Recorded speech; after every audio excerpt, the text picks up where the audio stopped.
Abraham. You know Abraham, don't you?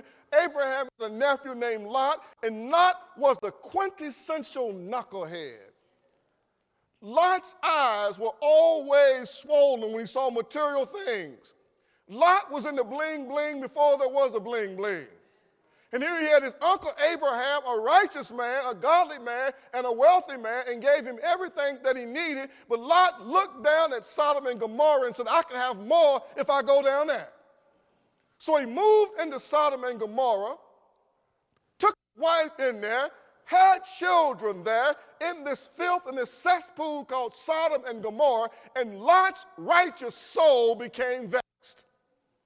So vexed that he lost his moral bearings.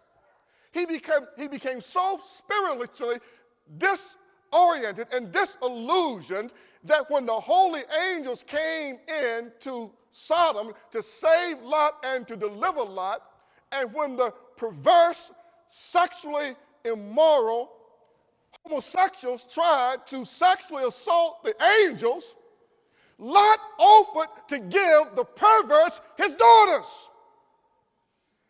That's in the Bible. And that's how bad the situation can become. And men with daughters are giving up on their daughters and basically allowing their daughters to be abused as sex objects. And we call ourselves men. We're cowards, is what we've become. We become cowards. No other community will just stand by idly without trying to put up some type of resistance, without trying to do something to stop the onslaught of immorality. And so Lot had become so messed up in his head, and he still thought that he was living for God.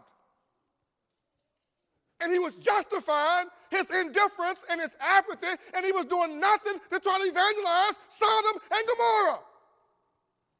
And if he was going to move there, what he should have become was the witness. Oh, I'm making this up. This is in the Bible. So when God's angels appears to Abraham and he tells Abraham they're going to destroy Sodom and Gomorrah, Abraham remembers that's where his nephew and his daughters and wife are. So Abraham starts to plead with God. He says, Lord, if you find 50 righteous people there, will you destroy the city with 50 righteous people there? And the angel says, no, we'll spare it. Abraham just concluded, surely Lot in all this time had won 50 people to the Lord. But then he remembered who he was talking about. And he said, what about 40? He said, well, if I find 40, we'll spare it. What about 30 if I find 30? What about 20? What about 10? And Abraham knew he was pushing his luck there. And the angel says, if we find 10 righteous people, we won't destroy the city for the 10. So y'all read the Bible too fast. Abraham's saying that we know Lot is righteous. His wife is righteous. He got 2 daughters. They both should be righteous. That's 4. His daughters have taken sons, husbands. That's 6. They only got to win 4 people. So Abraham says, surely they won 4 people. He says, if I find 10, we will not destroy for the 10. Well, you know the story. There wasn't 10 righteous people in Sodom. Wife's Lot wasn't righteous. She didn't want to leave Sodom. Lot's 2 homosexual sons-in-laws, they didn't want to leave Sodom. And Lot's own daughters, his own daughters, they had become so morally, sexually bent that after God delivers them from the destruction of Sodom and Gomorrah,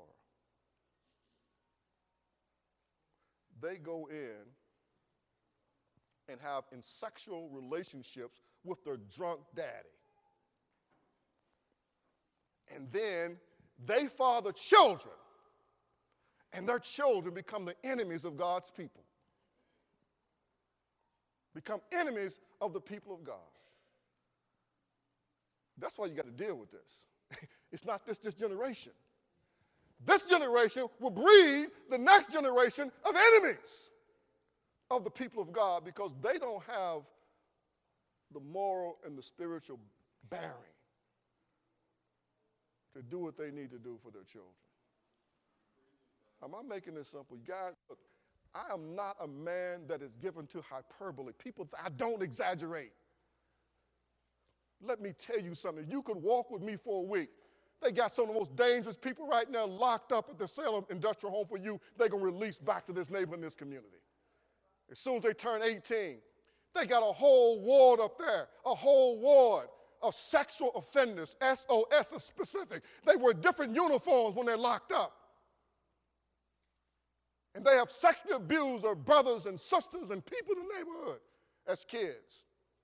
But they weren't transferred to adult status, so they don't register sex offenders. And when they turn 18, they put them out. And they send them back in the neighborhoods. And most of the people that are raping people are people that raped people when they were juveniles. They didn't just start doing that when they became adults. That's what we're up against. And my worst nightmare, and I hope I'm wrong. I hope people just say, shut up, you're wrong. But my worst nightmare is this spirit of violence will trickle down to this next generation of 13, 14, 15, 16-year-old kids. The most lethal time bomb that you can have in your neighborhood is a young adolescent with a firearm in his back pocket. It can't be no more dangerous than that.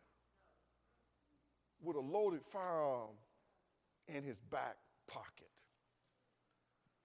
And we have so many guns out there, there's no use in passing no laws. I mean, there's no use in passing laws. You can't stop people from getting the guns. They're everywhere. I mean, they're sold everywhere. You can get them any kind of way. You've got to put something on the inside of folk. They got to have something in their hearts and something in their minds. Well, as best as I can keep a promise, I'm not going to worry y'all with this no more. Those who are interested can get involved, and those who not, then you do what you feel like God has called you to do. I'm not in any way belittling what is being done. But what I'm saying is that there has to be more people who takes an interest in trying to reach